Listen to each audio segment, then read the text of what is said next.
Okay, so we are going to continue with our way too early position breakdown series, and we're going to continue with a position group that is extremely important for Michigan, and that's the tight ends group. And we've got, of course, the kind of two sides of tight ends. You've got your left, your right hand side tight end. So we're going to begin with the Marlon Klein side, and you've got a couple of folks kind of shoring up behind him. But Marlon Klein, I think, has demonstrated, and especially in the Alabama game, in the Ohio State game, when he didn't have Colston Loveland to kind of be that, feature tight end. Marlon Klein had to step up, and he got some nice receptions in those couple of games to help Michigan win those games. Marlon Klein is the definitive starting tight end, in my opinion, and I know TJ agrees with that too. Marlon Klein, your thoughts? Yeah, I mean, so this would be your wide type tight ends. These guys are gonna be split out wide. Marlon Klein. I mean, look, we did anticipate Marlon Klein to have more production this past year than he did, but again, we can attribute that to a poor offensive scheme, poor quarterback play. It didn't help anybody in the pass catching, you know, job description, right? So Marlon Klein, this is going to be his year to shine. He has been, you know, has been said as having been the best athletic tight end Michigan has had, even over Colston Loveland. He has like 4.4 speed. He's kind of a freak athlete from Germany, obviously quick feet. So it's his year, man. It's his year. And then we obviously have Deacon Tonelli, who's going to be potentially in a depth role, or Brady Prescorn. Does he emerge as the number 2 Y type tight end? Brady Prescorn is, I'm arguing, borderline elite. Big time coming out of high school, extremely gifted tight end that I'm real high on Brady Prescorn. I mean, Brady Prescorn, in my opinion, has the highest ceiling of the three. And yeah, I'm just excited about it. I think it's a strong room. I'm excited to see how Chip Lindsey utilizes these players in this offense. But yeah, I mean, it's Marlon Klein's season, bro. So we'll see. We'll see if the boys can meet the expectation for next season. Yeah, absolutely. Yeah, I like Brady Prescorn a lot. We do have some commentary that the tight end room has a C plus. That's from a Buckeye right there. I would say Marlon Klein in that room. Yes, I get that Hogan Hansen, and we'll get to them in a bit. A little bit more uncertain versus Klein and like a Colston Loveland, but I do think that this is a good room, and we are going to be getting to Hogan Hansen, Daniel, right now. So we've got, for tight end number 2, Hogan Hansen, starter, and then, of course, somebody that I've interviewed and has been utilized primarily as a blocking tight end, Zach Marshall, as the backup there. Yeah, so this is your inline tight end, Hogan Hansen, looking to start. Like he had a big role last year for the most part. We saw him a lot on the field. And then Zach Marshall playing behind him, who I believe, John, you interviewed Zach Marshall, did you not? That's right. Mm-hmm. So, we're rooting for Zach Marshall, obviously, a friend of the program. And, I think Michigan has a pretty quality room. I would not give it a C plus. I'd probably put it in the B category. But I do think production can be had. And I think with a good offense and a good quarterback, this now you see Buford's copying me. Now he has it at a B. But anyways, but at the end of the day, this offense, these upgraded quarterbacks, I think could turn this room, into a more exciting room than what we saw previously. I don't believe, just much like the wide receiver room, that what is in that room is what we saw last year. There's a lot more to be had, and I think this is a room that should take a step up next season. Absolutely. Yeah, I mean, the even in Chip Lindsey's system, which is a little bit different from Sharon Moore's, but I call it spread and smash for a reason. You still are utilizing 2 tight end sets quite often. You're still utilizing a lot of physicality. The difference between this and like a Sharon Moore is that, or a Jim Harbaugh Stanford playbook, is that you are spreading them out a little bit more. You are introducing some more concepts that stretch the field in both directions. But there are still quite a few 2 tight end sets in Chip Lindsey's system. So expect to see Hogan Hansen and even some Zach Marshall here. Now, before we get to O-line and we have some super chats and gifts to hit. We do want to, of course, hit another kind of person. So the fullback, which I don't have on here, but I do just think he's worth mentioning here, is the Max Bredesen fullback tight end role, who he is utilized in almost every I formation. And I would consider him the starting fullback tight end person as well. Yeah, and he's going to be a captain probably. Yeah, he's an H-back, which is what Max Bredesen is. So he plays that H-back role. He's kind of a Swiss Army knife. I do anticipate he'll get some catches out of the backfield and, obviously lead block and potentially get the ball every now and then. So a bit of a Swiss Army knife H-back type guy. Yeah. Him and Eli Owens. Yeah, he is Bredesen is he's a unit, and he will get you. He can match up, square up against defenders and just create those blocking concepts so well. And that I formation play was what won Michigan the game against USC. Right, that play that Bredesen created that wonderful block with, so that Michigan could win that game. So definitely somebody to look out for. Probably will be a captain. So watch the space for him. Definitely needed to be mentioned. And my bad, I didn't make a banner for it, but he had to be mentioned. And then also we do want to thank, and forgive me for being a little late to these, but Ryan Hall has gifted 5 memberships. Those who stay will be champions memberships. Thank you so much. Ryan has been really supportive since he's come in, not just on here, but on social.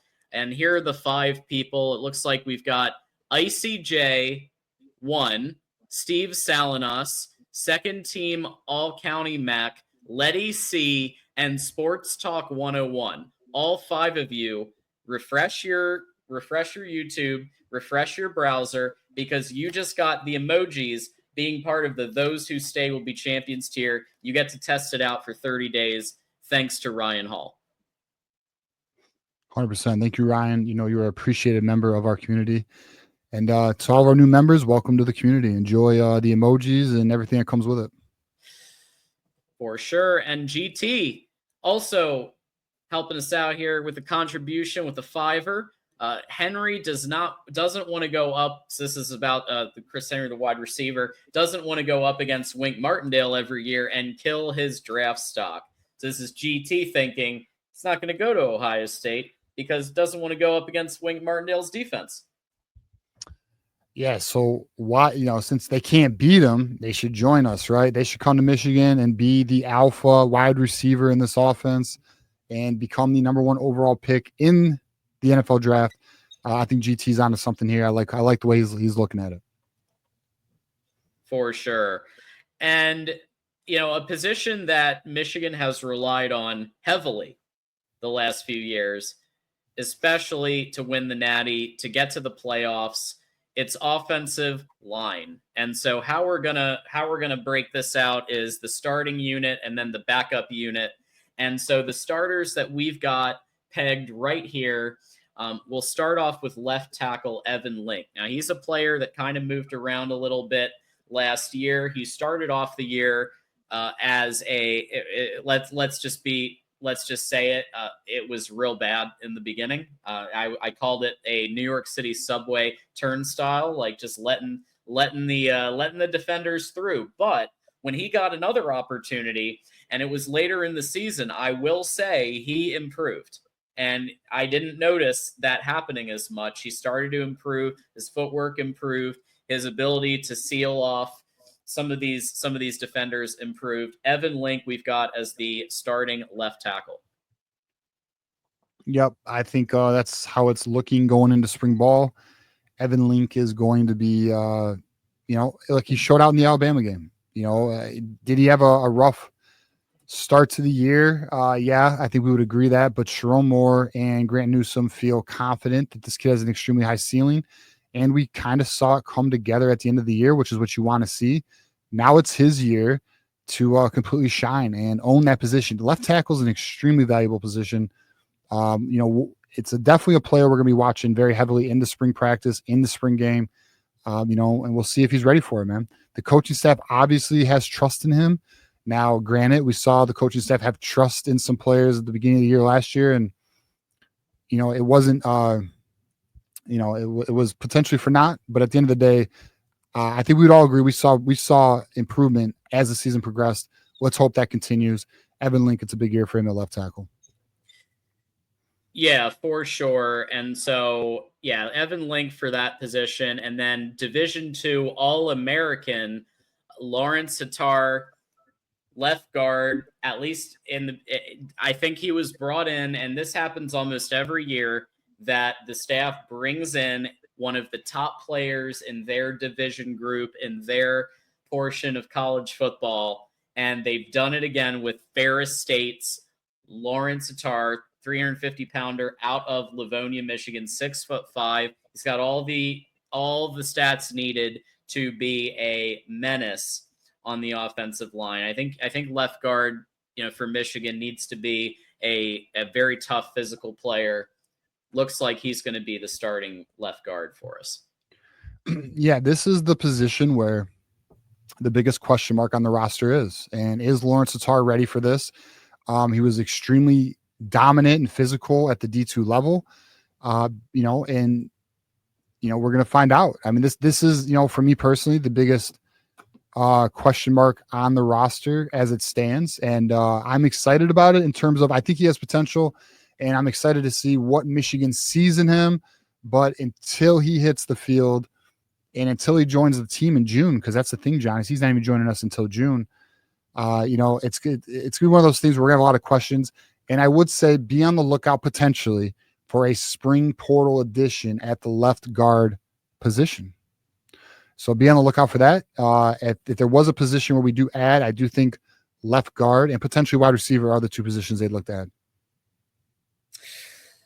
Yeah. So yeah, watch out. I think he's the starter, but we'll see kind of what the spring portal brings and how both the obviously he won't be here for the spring game, but he will be in for fall, and so there will be those battles happening. So center, I think this one is fairly clear that Greg Crippen will retain his center position. He's a player that, I'm not saying he was perfect, but I mean, look, we've seen centers, especially the Alabama center, McLaughlin, who couldn't snap a ball to save his life. We didn't really see that with Greg Crippen. We saw a decent player, consistency, relatively regularly, and he had big shoes to fill, obviously, at center. So I think he did a very serviceable job, and I think he will be the starter for the New Mexico Lobos. What do you think? 100%. He looked like the better center throughout the year. We kind of were all calling for it between him and the Judice battle that they were going throughout the season. And it's Crippen's role, man. And this is, for those who don't know, he was the center for JJ McCarthy at IMG. So he followed JJ McCarthy to Michigan from IMG, and now it's his time to shine in Michigan. This is one of the positions on the offensive line, John. We are starting to get into the part of the offensive line where I am most comfortable. Greg Crippen at center. And then as we go through this list all the way to the right side, I am comfortable. If I do have concerns with this offensive line, it is at left guard and then secondary left tackle. For sure. Yes, Giovanni El Hadi retaining a starting position at right guard for 2025. Somebody who has put in his time, just like Greg Crippen, put in his time for, kind of riding the bench for years. And you continued to have kind of these other players overtake him from the portal and elsewhere. But he did get his opportunity last year. Was it perfect? No. Was it the weak link that Evan Link was at times? Also, no. I think he's kind of grown into the role, and he'll have his opportunity again to be that starting right guard in 2025. Absolutely. And it's a big year for him because he has not truly lived up to his potential. His top 100 rating coming out of high school. He was a big time get in the same class of JJ McCarthy. And, it's his time. He knows that. The coaching staff has been hard on him in terms of pushing him to his best. And he also is very aware that this year is a big year for him. He has to show that he is living up to what he was projected to be. And if he wants to get to the NFL, he's got to crush it. So the good news is he's going to be, in between Greg Crippen and Andrew Sprague, who we're going to talk about next. But I'm like I mentioned previously, right side of the offensive line. This is where most of my confidence is. And also remember this, guys, when you have an offensive system that gets the ball out quick, Chip Lindsey does, and when you have a quarterback who can do that, which both these quarterbacks can do that, your offensive linemen look a lot better. They won't be put in as compromising positions, and especially when you have a Bryce Underwood who can get out of the pocket, it's another reason for optimism for this offensive line going into next season. For sure. And rounding things out at right tackle, somebody who I'm very excited about, Andrew Sprague. He is going to be your right tackle. I think it's obviously they'll be evaluating these players, but he did make his first career start at right tackle against Alabama in the ReliaQuest Bowl. And I felt he did a very good job. And obviously Michigan won the game, right? Michigan beat Alabama, and most notable, beat Alabama's first stringers. Did they have every first stringer? No, they had a lot of their first stringers playing, and Michigan had a lot of their second stringers playing. Andrew Sprague helped Michigan win that game at times when it was needed. The conditions in that game it were wet, slick, and only one team was able to handle it, and it was the Michigan Wolverines. Andrew Sprague was part of that, right tackle. Yeah, Andrew Sprague, in my opinion, will be a first-round draft pick when he's ready to go to the NFL, and I would not be surprised that potentially they move him to left tackle at some point during the season, because I think he has the highest ceiling of anyone on this offensive line currently listed. Obviously, we have Ty Haywood, Andrew Babaloa, who's going to be coming in, true freshman, but I would not be surprised if you potentially see an Andrew Sprague move from right tackle to left tackle at some point in the season if Evan Link does not hold up. Something to watch. But the good news is there is talent on this offensive line. It's not quite elite. I don't think we're going to be competing for a Joe Moore Award offensive line next season, but I do think it's going to be a very solid offensive line. And if it's anything like that Alabama game, it's going to be a hell of a year, boys. It's going to be Oakley. It's going to be just fine. And, it's something we could all really look forward to. Left guard is the question mark. We'll see what Michigan does to potentially fix it, or if Lawrence Hattar is ready for that position. For sure. And we do have Doreen here. So hey, Doreen's stopping by, kind of hopping through the Michigan podcast, and we appreciate you stopping by. Yeah, she might come to the spring game. Oh, she might come to Ann Arbor. She might come to the spring game. I'm trying to get her to transfer as an Ohio State fan to a Michigan fan. I'm working on it. Wow. We got to get our NIL game together. But I'm working on the transfer. But yes, potentially she might be there, bro, which would be gigantic. Wow. That would be I would love to meet Doreen, so I hope it happens.